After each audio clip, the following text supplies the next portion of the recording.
والله علاج مو طبيعي. والله العظيم علاج مو طبيعي. ما حد مكتشفه بكل العالم، انا اكتشفته. كل العالم ما حد مكتشفه، انا اكتشفته. انت عندك رطوبة، رطوبة بلاعمك هنا، بحيث تحس اكو بلغم، تحس رشح خشمك، ما تختنق مرات يعني، ما تقدر تنام مرات، ما تقدر تنام من هاي بلاعيمك. والله شغلة بسيطة. انت شاعل الصوبة، تتدنى الصوبة، تخلي مسافة بينك وبين الصوبة بحيث يلوحها السنان، سنان قوي، سنان النار يلوحها قوي.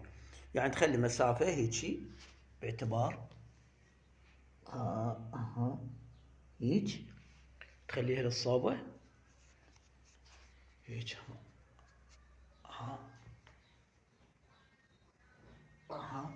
تخليها للصوبة. والله تنسى ايش قد تخليها، مثلا تخليها دقيقة، دقيقة تخليها. هي تسوي فت خمس دقائق، يعني 5 مرات، دقيقة بدقيقة بدقيقة بدقيقة، 5 مرات. والله تنام، تروح كل الرطوبة من راسك، كل الرطوبة تروح من راسك. وحتى هاي بلاعيمك ترتاح، انت تحس بانه نشفت بلاعيمك، نشف خشمك. ها عيني. وانت اول ما طبعا اذا مدنق احسن، مو واقف. اذا مدنق هيك تدنق، حتى لو واقف وتدنق او قاعد وتدنق احسن، حتى المي ينزل.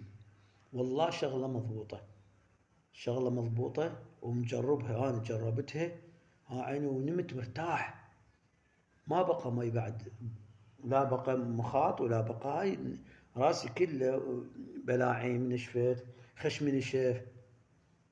جربوها، بس متابعة، ورحم الوالديكم متابعة، لا تبخلون علينا. متابعة، إعجاب، تعليق.